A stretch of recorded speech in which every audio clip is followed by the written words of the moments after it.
Lenz law. आज हम लोग पढ़ रहे हैं लेंज लॉ। बताए थे कि फैराडे ने, जो फैराडे ने बताया था, फैराडे लॉ ऑफ ईएमआई में देखे थे कि फैराडे लॉ ऑफ ईएमआई जो है, फैराडे लॉ ऑफ ईएमआई था कि E is equal to minus d phi by D t. E is equal to minus d phi by. तो फैराडे ने नेगेटिव साइन के बारे में इतना ही बताया था। क्या बताया था फैराडे ने?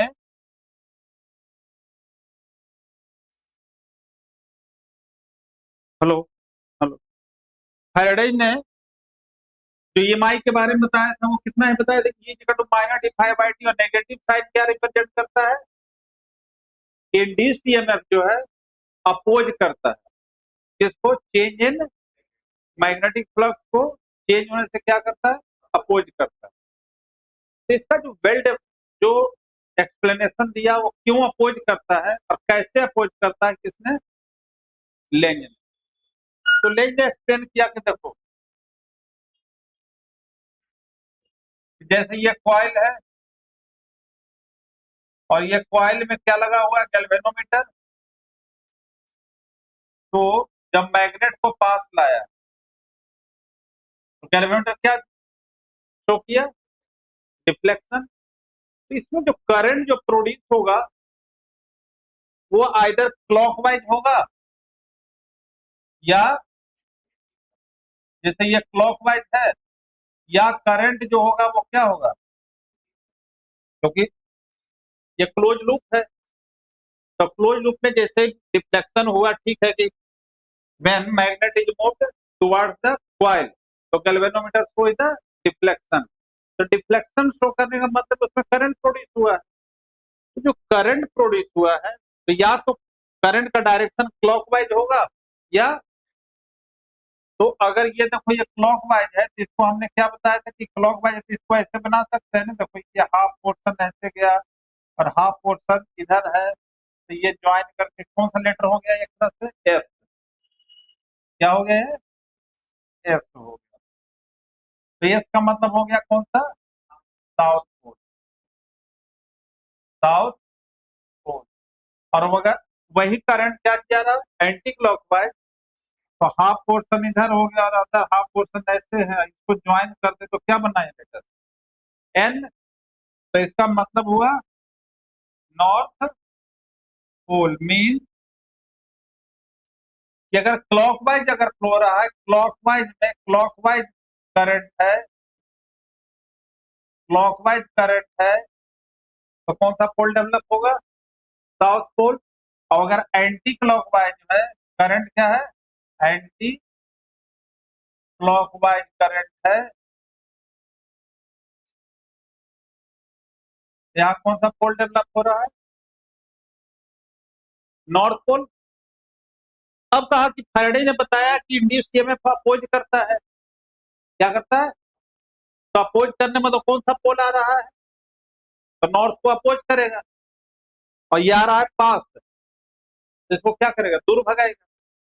तो अपोज करने के लिए कौन सा पोल डेवलप होना चाहिए? यहाँ पर नॉर्थ ही पोल होना चाहिए। तो नॉर्थ पोल होने के लिए करंट का डायरेक्शन क्या हो जाएगा? इसमें एंटी क्लॉकवाइज। लेकिन अगर यही मैग्नेट को कहाँ ले जाते हैं? दूर ले जाते हैं। यही मैग्नेट को क्या करते हैं? दूर ले जाते हैं।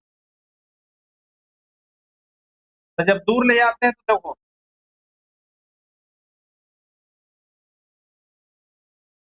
तो दूर ले जा रहा है इसको, तो बताया था अपोजिट डायरेक्शन में हो रहा है।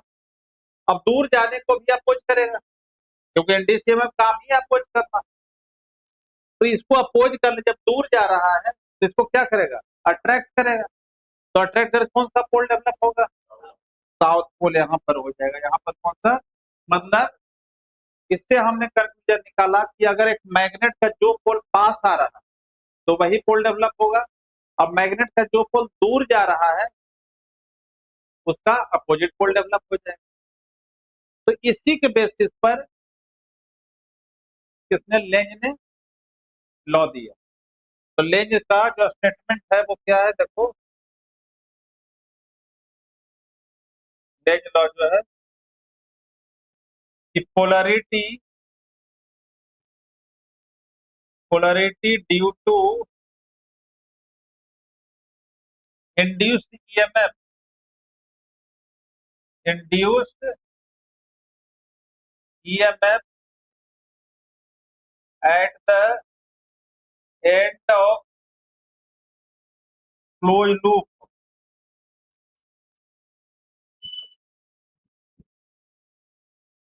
polarity due to induced EMF at the end of the loop, closed loop will be such that will be such that it oppose करता, it opposes to change in magnetic flux, magnetic flux cause for it, ये law हो गया। ये वाला Lenz law यहां से लिखना शुरू कर दो कि लेंज लॉ कहता है, ये लेंज लॉ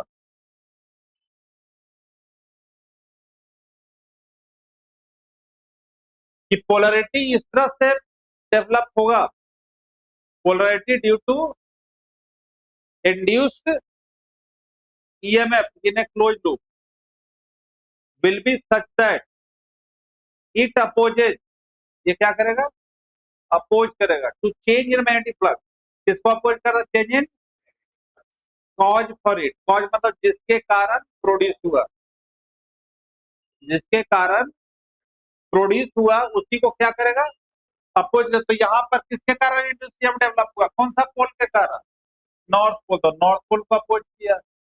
अगर साउथ, अब यहाँ पर देखो ये इंक्रीजिंग में है और ये नॉर्थ पोल अभी दूर जा रहा है, तो क्या हुआ, डिक्रीजिंग हुआ। डिक्रीजिंग मतलब क्या, फील्ड, मैग्नेट जब दूर जाएगा तो फील्ड घटेगा ना, अब मैग्नेट जब पास आएगा तो मैग्नेटिक फील्ड क्या होगा, बढ़ेगा।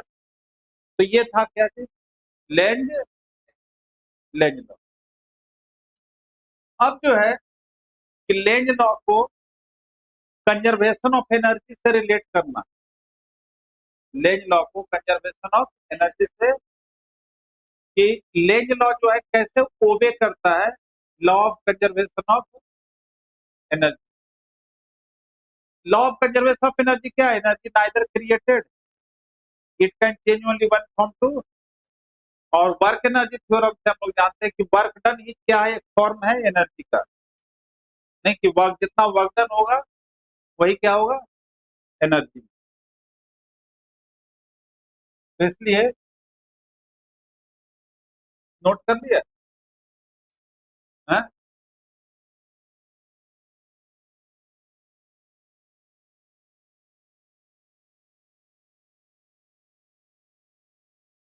अब देखो यहां से है Lenz law and law of conservation of energy, law of conservation of, Lenz law and law of conservation of,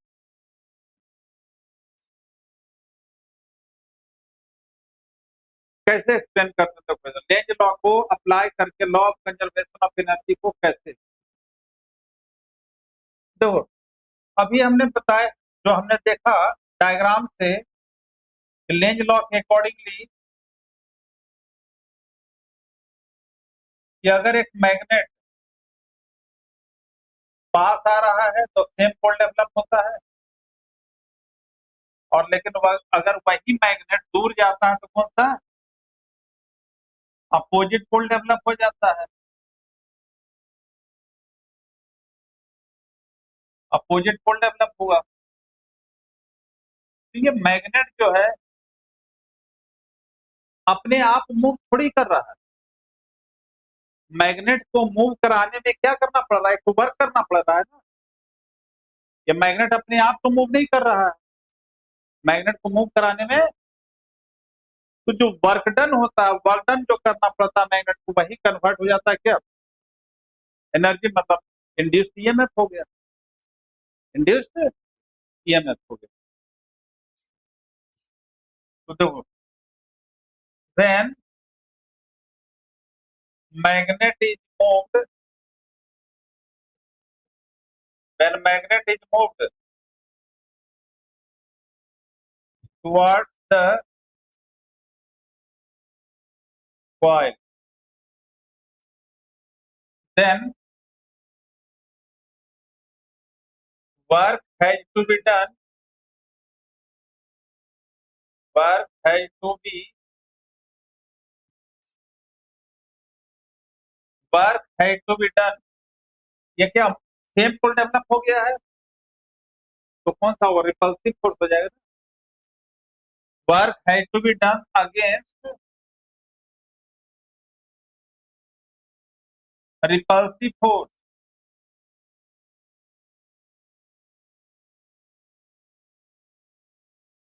magnet को मूव कराने में वर्क जो करना पड़ता है, किसके अगेंस्ट करना पड़ता है, repulsive force, which changes into energy in form of induced current,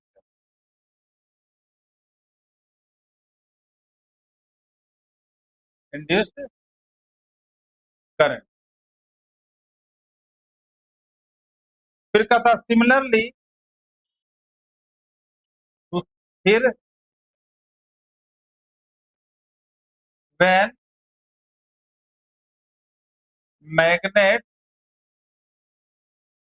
is moved away, magnet is moved away from the coil, away from the coil, then यहां जो वर्क जो होगा, work has to be done, work has to be done किसके against, क्या होगा, दूर जा रहा है तो क्या हो जाएगा, अट्रैक्टिव फोर्स, अट्रैक्टिव, वहां जो वर्क डन हो रहा था रिपल्सिव फोर्स के अगेंस्ट, यहाँ पर वर्क हो जाएगा विच changes, which changes into energy, into energy in form of induced current. क्योंकि मैग्नेट का पास लाए या दूर लाए, इंड्यूस्ड करंट तो डेवलप होता ही है, तो एक तरह से वो एनर्जी, अब यही तो होता है जनरेटर में, जनरेटर जब तक रोटेशन नहीं होगा, स्टार्ट नहीं करते, तब तक करंट थोड़ी प्रोड्यूस होता है, मतलब एक तरह से क्या हो रहा है, वो वर्क हो रहा है, और वही वर्क चेंज हो जाता है किसमें, इंड्यूस्ड करंट, मतलब इलेक्ट्रिकल एनर्जी के थ्रू।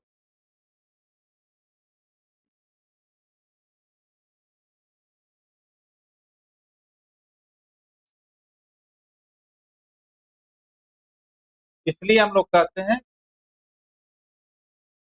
कि वर्क एनर्जी थ्योरम के बेसिस पर ही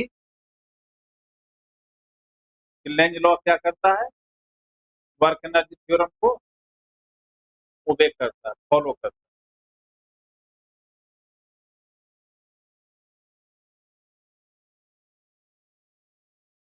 ठीक है,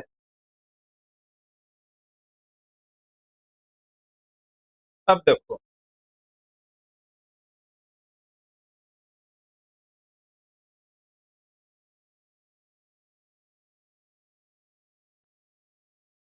अब इसी से देखना एक क्वेश्चन, जैसे क्वेश्चन है देखो क्वेश्चन क्या है कि एक यहाँ पर देखो ये एक सोलेनोइड है। क्या है? सोलेनोइड। और ऊपर से एक मैग्नेट को सॉल्व कराया जा रहा है। एक मैग्नेट को ऊपर से क्या कराते हैं?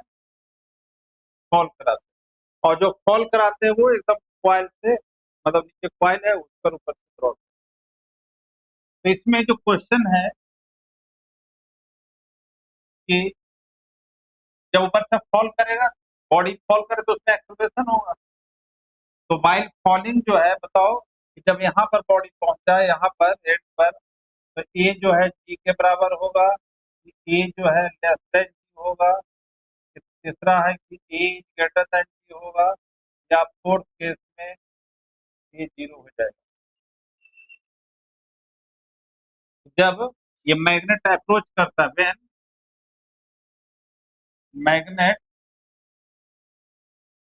अप्रोचेज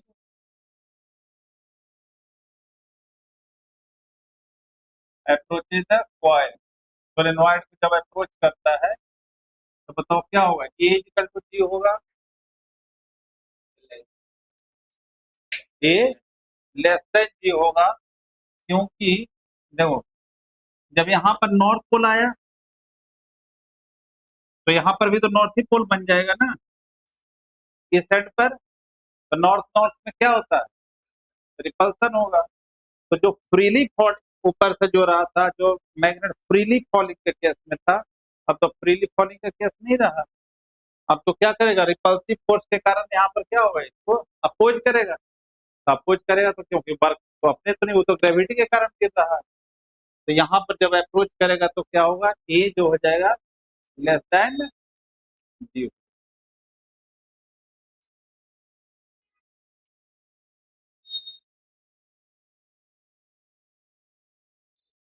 फिर है देखो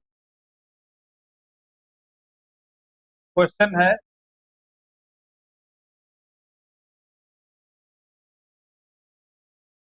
यहाँ से एक थ्रेड से बांध करके ये लूप है। ये क्या चीज है? लूप है, ये थ्रेड है। अब इसके पास एक मैग्नेट को हम लाते हैं। क्या लाते हैं? मैग्नेट को लेते हैं। तो देखो जब मैग्नेट को हम इस तरफ मूव करा रहे हैं तो ये लूप पर क्या पोजीशन होगा? हाँ, तो क्या हो जाएगा? ये जो फ्रीली सस्पेंडेड लूप है क्या होगा? मूव करेगा किसके तरफ? जो लूप है, ये जो फ्रीली सस्पेंड लूप जो है क्या हो जाएगा? लूप जो है, loop moves towards, freely suspended है ना, टुवर्ड्स मैग्नेट की तरफ मूव करेगा। क्यों? क्योंकि दूर जा रहा है तो यहाँ पर कौन सा पोल डेवलप हो जाएगा? इस साइड पर नॉर्थ पोल डेवलप हो जाएगा। तो नॉर्थ पर तो क्या होगा? अट्रैक्शन होगा ना। तो जो फ्रीली सस्पेंडेड, ये फ्रीली सस्पेंडेड है, क्या है? फ्रीली सस्पेंडेड लूप है। तो फ्रीली सस्पेंडेड लूप के पास एक मैग्नेट, अब यही मैग्नेट को पास लाएंगे तो दूर भागेंगे, तो वो साउथ पोल फिर डेवलप हो जाएगा ना। मैंने क्या कहा था कि मैग्नेट को अगर जो पोल पास आ रहा है तो वही पोल डेवलप होगा, और मैग्नेट का जो पोल दूर जाएगा उसके अपोजिट पोल डेवलप हो जाएगा। ठीक है। फिर देखो क्वेश्चन है कि देखो यह एक वायर है। क्या है? वायर से करंट फ्लो हो रहा है, आई करंट फ्लो हो रहा है। आई जो है इंक्रीजिंग, दो केस होता है, इंक्रीजिंग, क्या है? करंट इंक्रीज कर रहा है। और यहाँ पर एक लूप रखा हुआ है। क्या है? ये लूप है। तो बताओ लूप में जो इंड्यूस्ड करंट का डायरेक्शन होगा वो क्या होगा? इस लूप में बताना है आपको direction of induced, direction of induced current in loop, direction of induced current in loop. तो सबसे पहले तो ये देखना है आपको, सबसे पहले क्या देखना है, ये देखना है कि इसमें जो इंड्यूस ईएमएफ डेवलप हो किसका, मैग्नेटिक फ्लक्स में चेंज होने का कारण। तो मैग्नेटिक फ्लक्स तो पहले करंट से क्या बनेगा, यहाँ मैग्नेटिक फील्ड बनेगा ना, पहले मैग्नेटिक फील्ड होगा तभी तो करंट इंड्यूस होगा। तो करंट कहाँ जा रहा है, देखो इस तरफ जा रहा है करंट। तो राइट हैंड थंब रूल से क्या हुआ देखना, राइट हैंड थंब रूल से करंट, थंब को रखते करंट का डायरेक्शन, तो मैग्नेटिक क्या हुआ यहाँ पर, आउटवर्ड, क्या हुआ, आउटवर्ड। यहाँ जो बी होगा क्या चीज, बी हो जाएगा आउटवर्ड, क्या हुआ, आउटवर्ड। तो लेंज लॉ क्या करेगा, इसको अपोज करेगा, क्या करेगा, इंक्रीजिंग तो आउटवर्ड, तो क्या होना चाहिए, इनवर्ड बनना चाहिए, क्या बनना चाहिए। तो इनवर्ड के लिए क्या होता है, क्लॉकवाइज होता है, इसका डायरेक्शन क्या होगा, क्लॉकवाइज। इंड्यूस करंट का डायरेक्शन जो होगा, आंसर जो हुआ, डायरेक्शन ऑफ इंड्यूस करंट जो होगा, इंड्यूस करंट जो होगा, direction of induce current is क्या हुआ, क्लॉकवाइज। इंक्रीजिंग के केस में या ऐसे ही लर्न करना, जो भी दिया रहे ना डायरेक्शन, लूप का ही ऊपर रहे चाहे नीचे रहे, जो डायरेक्शन में करंट जा रहा है, इंक्रीजिंग हुआ तो जैसे इधर इधर डायरेक्शन था ना, तो यहाँ पर उल्टा लगा देना। तो ऐसे करोगे तो कौन सा क्लॉकवाइज हो गया। ये कौन सा केस में है, इंक्रीजिंग, इंक्रीजिंग को क्या करता है, अपोज किया। लेकिन अगर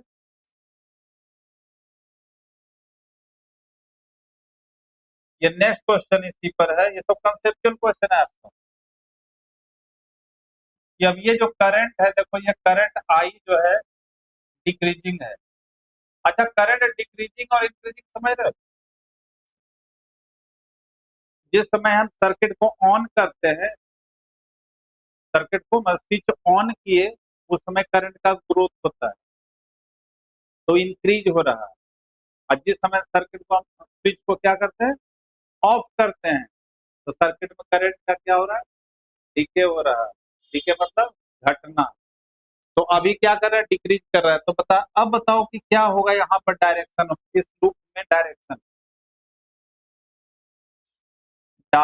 ऑफ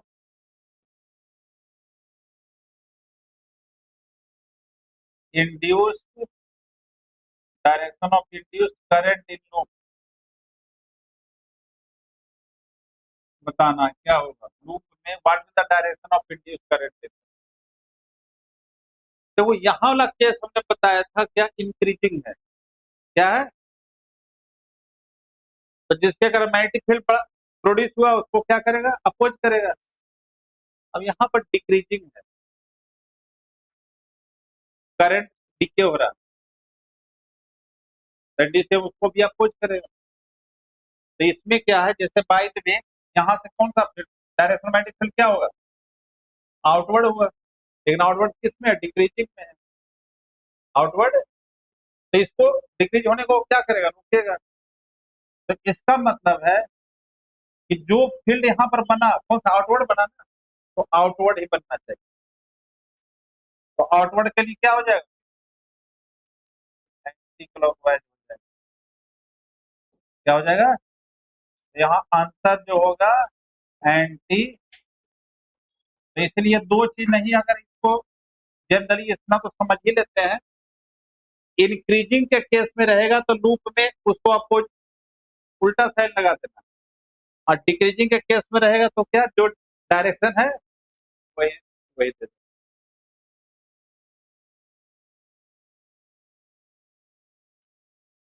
ठीक है।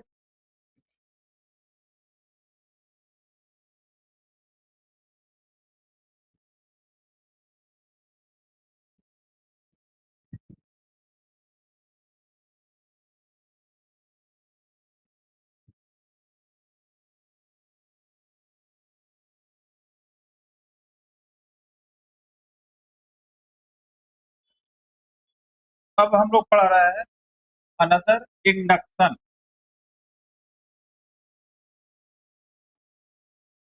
अब इंडक्शन दो तरह का होता है, एक है self induction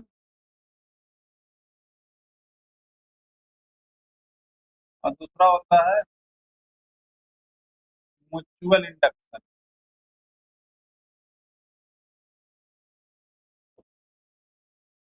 self induction and induction क्या होता है? इंडक्शन क्या है? करंट को इंड्यूस करने का एक प्रोसेस है। क्लोज लूप में मैग्नेटिक फील्ड में चेंज ला करके जो करंट इंड्यूस करते हैं उस फेनोमेनन को कहते हैं क्या चीज? इंडक्शन। तो अब सेल्फ इंडक्शन क्या है और म्यूचुअल इंडक्शन क्या है? पहले देखो यहाँ सेल्फ,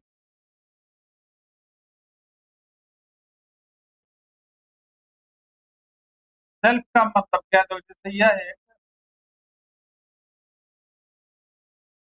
एक कॉइल है, इसमें हमने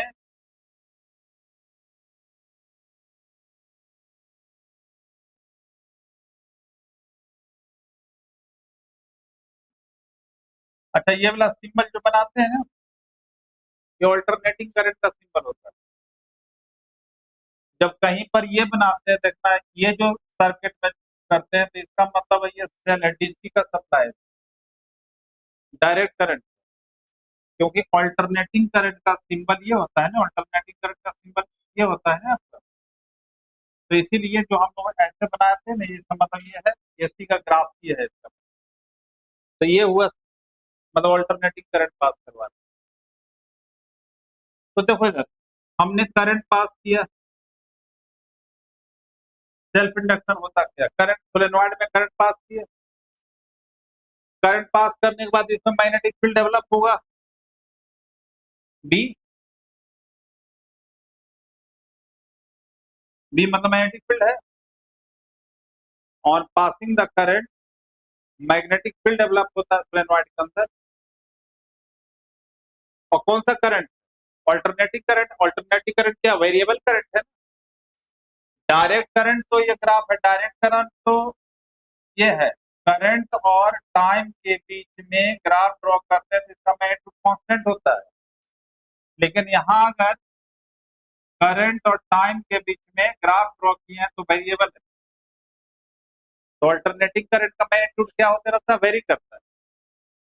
तो वेरी करें तो मैग्नेटिक फील्ड भी वेरी करेगा, और मैग्नेटिक फील्ड में जब वेरी करेगा तो मैग्नेटिक फ्लक्स में चेंज आएगा। तो वो जो मैग्नेटिक फ्लक्स इसमें जो प्रोड्यूस होता है, सेल्फ का मतलब उसकी क्वाइल, जिस क्वाइल में करंट पास किए, in same coil magnetic field develop which cause A change in magnetic flux. वो लिंक करेगा सेम क्वाइल में, जिसके कारण क्या हो जाएगा? एक इंड्यूस्ड ईएमएफ डेवलप। और इंड्यूस्ड ईएमएफ जो डेवलप हुआ वो करंट के फ्लो को क्या करेगा? अपोज करेगा। यही फेनोमेनन होता है सेल्फ इंडक्शन। सेल्फ मतलब कि जिस कॉइल में करंट पास हो रहा है उसी कॉइल में induced EMF, that phenomenon is called.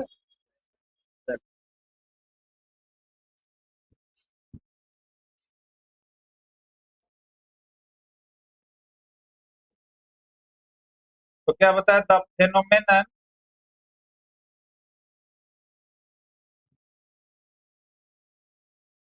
In which induced EMF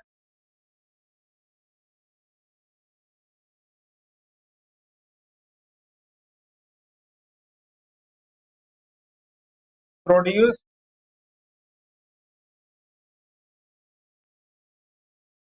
in same coil due to change in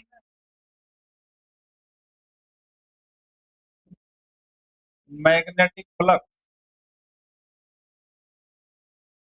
due to change in magnetic which oppose करता है, विच अपोजिट टू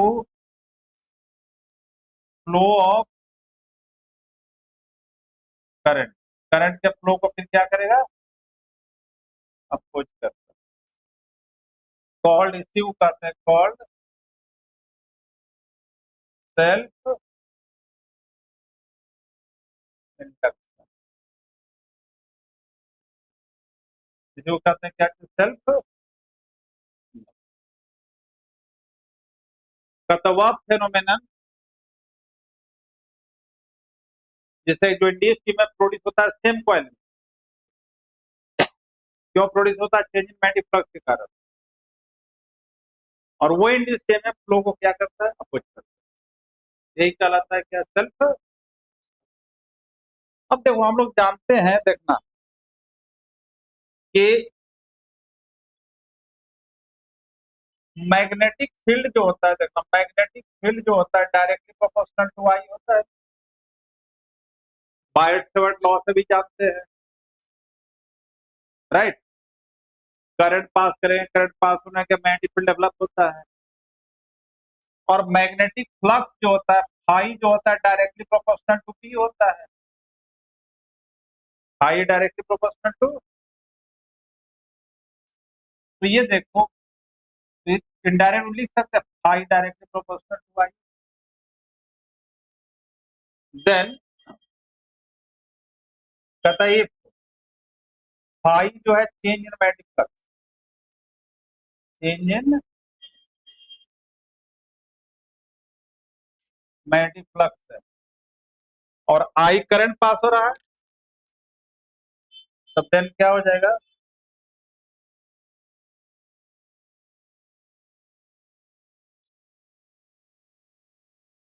कि phi जो है डायरेक्टली प्रोपोर्शनल टू आई, बताए यहां से हो जाएगा।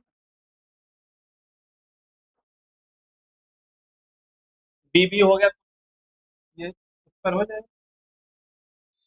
यहां पर एक कांस्टेंट देते हैं, इस कांस्टेंट को हम लोग कहते हैं एल। क्या कहते हैं, where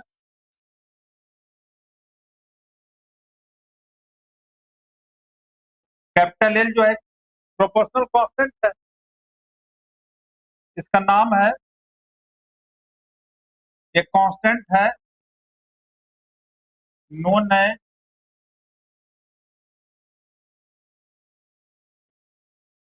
coefficient of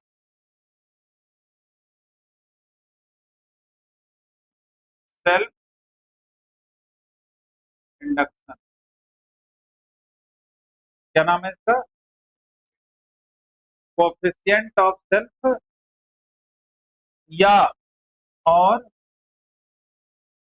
self inductance.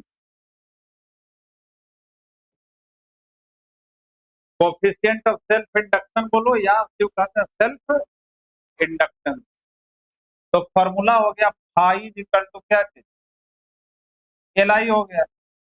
तो अगर यहां से हमें एल निकालना, तो एल कितना हो जाएगा, फाई बाई।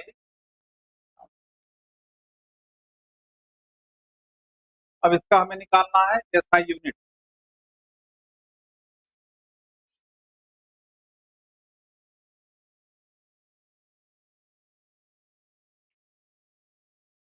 तो एसआई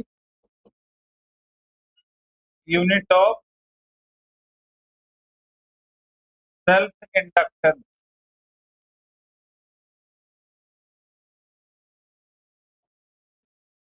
पाई का यूनिट क्या होता है, मैग्नेटिक फ्लक्स की यूनिट क्या होता है,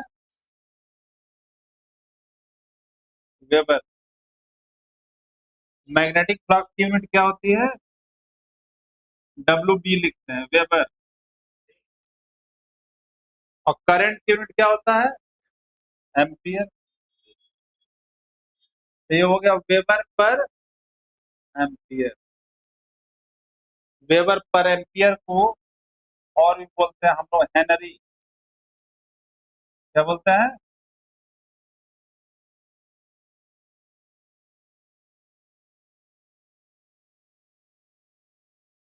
तो सेल्फ इंडक्टेंस की यूनिट हो गया हेनरी, वेबर पर एम्पियर या।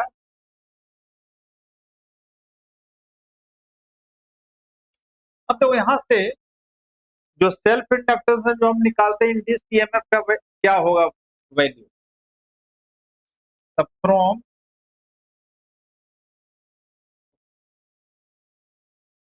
Faraday law of EMI. तो फैराडे लॉ ऑफ ईएमआई क्या होता है? E is equal to minus d phi by D t था ना, E is equal to minus d phi by, और यहाँ फाइव इज इक्वल टू क्या आया है? L I. तो इसको हम लोग लिख सकते हैं minus d phi by D t, phi की जगह एल आई। एल तो कांस्टेंट टर्म है, capital self inductance constant term है, तो डेरिवेटिव से बाहर आ जाएगा। तो क्या हो जाएगा? E is equal to minus L D I by, ये फॉर्मूला हो।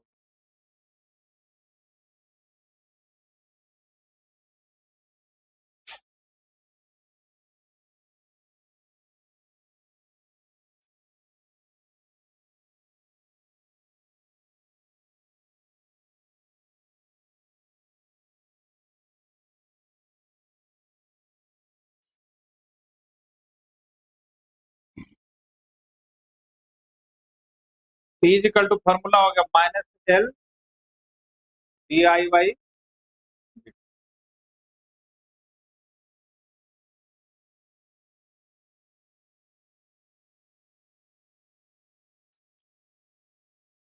ठीक है। अब जो है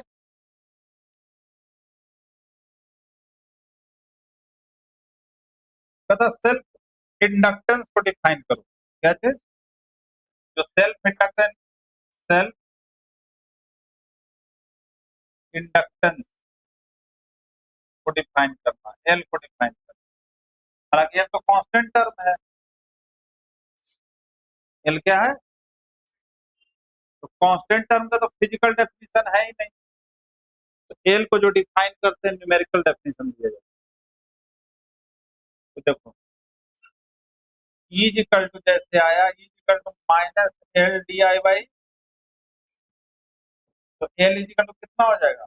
minus E upon D I by D. कहता if D I by D T जो है 1 एम्पियर पर सेकेंड, जो करंट में चेंज आ रहा है 1 एम्पियर, तब कितना हो जाएगा? देन एल किसके बराबर हो जाएगा? माइनस ई के बराबर हो जाएगा। केस लेते हैं, if rate of change D I by D T क्या करता है? Rate of change in current unity हो जाए, 1 एम्पियर पर सेकंड का मतलब क्या हुआ? यूनिट। तब कहते हैं सेल्फ इंडक्टेंस, जो आपका self inductance is numerically equal to L किसके बराबर? ई के बराबर हो गया ना। न्यूमेरिकली इक्वल टू किसके बराबर भाई? इंड्यूस्ड ईएमएफ किसके बराबर हो गया? इंड्यूस्ड कब? When rate of change in current in loop is unity मतलब होता है 1 एम्पियर पर सेकेंड, 1 एम्पियर, इसमें यूनिटी का self inductance numerically equal to induce L जो है ई के बराबर होगा। माइनस साइन तो ऑलरेडी पता है, इंड्यूस ईएमएफ अपोजिंग नेचर होता है। When rate of change in current in loop क्या हो जाए, यूनिटी मतलब 1 एम्पियर पर।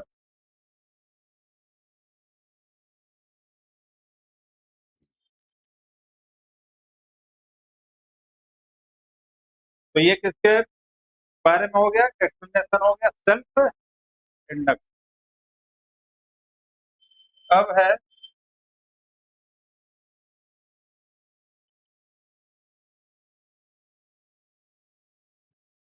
लिख लिया,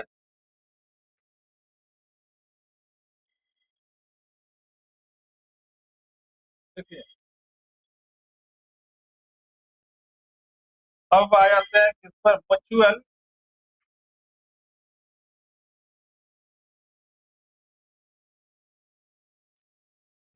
इंडक्शन। क्या है म्यूचुअल इंडक्शन।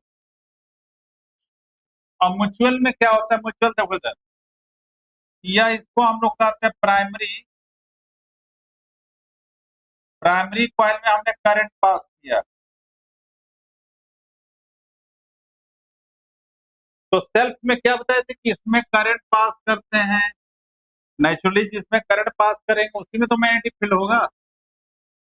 तो इसमें मैग्नेटिक फील्ड बी हो गया, मैग्नेटिक फील्ड कितना है, बी।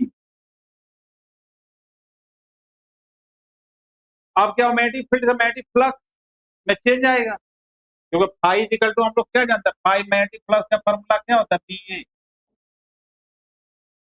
मैग्नेटिक फ्लक्स फाई क्या चीज है, मैग्नेटिक फ्लक्स है,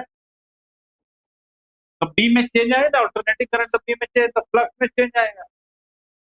तो सेल्फ में क्या होता है, वो मैग्नेटिक फ्लक्स चेंज उसी कॉइल में हो रहा था, जिसके कारण इंड्यूस में फ्लक्स में चेंज आएगा तो इंड्यूस डेवलप होगा। लेकिन यहाँ क्या है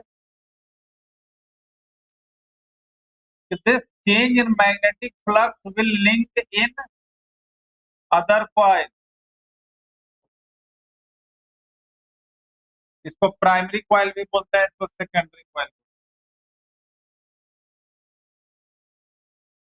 ये करंट पास किए हैं प्राइमरी में, गैल्वेनोमीटर लगाने का मतलब कि गैल्वेनोमीटर का काम है करंट डिटेक्ट करना। तो डिफ्लेक्शन जो होता है वो किसमें होता है, सेकेंडरी। डिफ्लेक्शन किसमें होता है, मतलब इसके अंदर इंड्यूस ईएमएफ डेवलप हो रहा है। सेल्फ में क्या था, जिसमें करंट पास करते हैं उसी में इंड्यूस ईएमएफ डेवलप। अब म्यूचुअल में हुआ बगल वाले में जाकर, क्यों, क्योंकि इससे जो मैग्नेटिक फ्लक्स में चेंज आया, ये मैग्नेटिक फ्लक्स जाकर दूसरे लूप में लीक कर रहा है फ्लक्स, आई बता रहा है फ्लक्स, जिसके कारण क्या हुआ, इंड्यूस ईएमएफ। इस फेनोमेनन को हम लोग कहते हैं, मतलब the phenomenon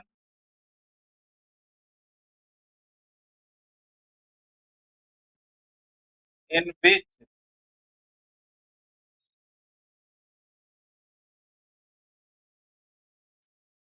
induced EMF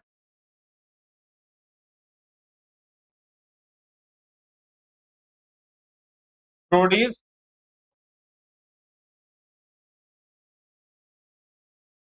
in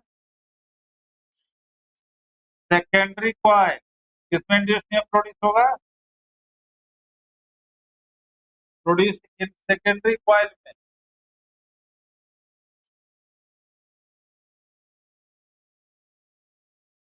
due to change in magnetic flux, due to change in magnetic flux in primary, flux में से किसमें आ रहा है, इन, लेकिन एंटर कर रहा है लिंक टू सेकेंड, लिंक करें, एंटर करना, link to second called mutual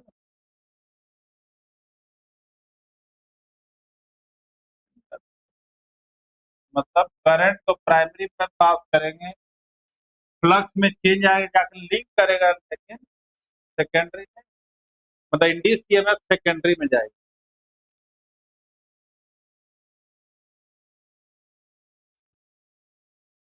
formula वही है, आई हुआ आपका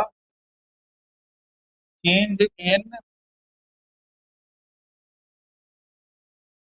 magnetic flux in primary linked to secondary.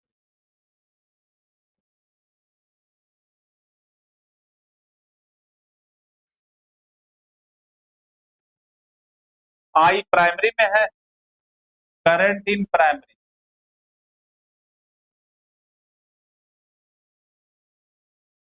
Current किसमें फ्लो हो रहा है,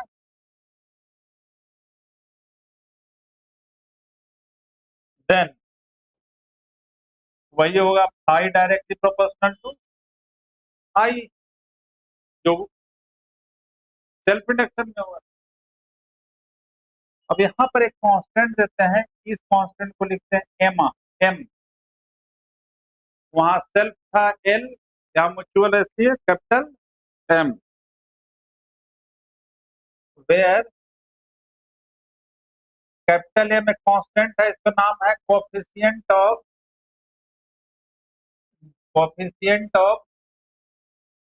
म्यूचुअल इंडक्शन, म्यूचुअल इंडक्शन या और म्यूचुअल इंडक्टेंस बोल देते हैं, म्यूचुअल इंडक्टेंस।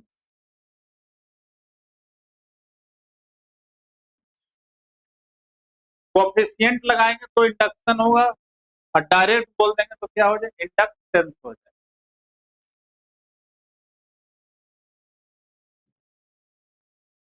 अब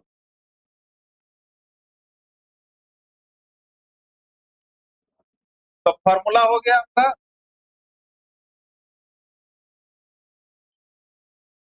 आई जो एम आई, तो एम निकालें तो कितना हो जाएगा फिर, आई बाई, इसका भी यूनिट जो होगा, ऐसा यूनिट जो होगा इसका भी वेबर पर एम्पियर ही होगा, और उसको हम लोग क्या बताए थे, हेनरी, क्या बोलते हैं, हेनरी।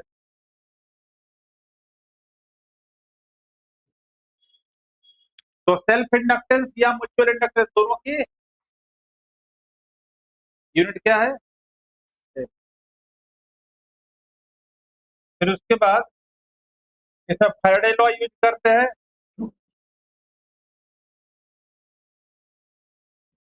तो from Faraday law, Faraday law of EMI, तो फैराडे लॉ ईएमआई से क्या होगा, ई इक्वल टू क्या बताया थे, minus d phi by D T, तो इसी तरह से डी बाई डी टी यहाँ हो जाएगा एम आई, मतलब ई इक्वल टू हो गया minus M d I by,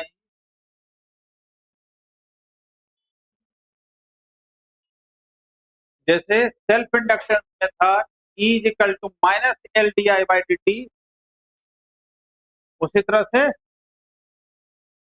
minus M d I by D T.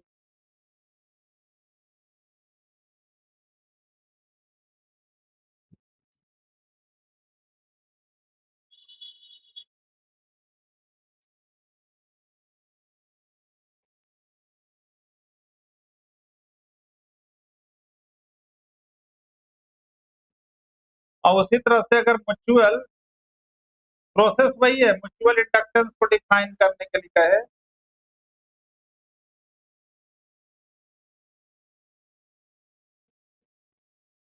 तो फॉर्मूला तो वही है ना, equal to minus M d I by, तो एम इक्वल टू इसको भी लिखेंगे क्या, माइनस, मतलब सेल्फ और म्यूचुअल में यही डिफरेंस है, सेल में जिसमें एक ही कॉइल का फेनोमेनन, लेकिन म्यूचुअल में क्या, पेयर ऑफ कॉइल का फेनोमेनन। तो फिर यहां लिखते हैं कि अगर D I by D T जो है 1 एम्पियर पर सेकेंड, तो उसी तरह से हो जाएगा, इसमें भी हो जाएगा कि म्यूचुअल इंडक्टेंस जो है is numerically equal to induced EMF, हो जाएगा ना, इंड्यूस्ड ईएमएफ इन सेकेंडरी, लेकिन इस पर लिखना पड़ेगा secondary coil when rate of change in current is unity in primary coil.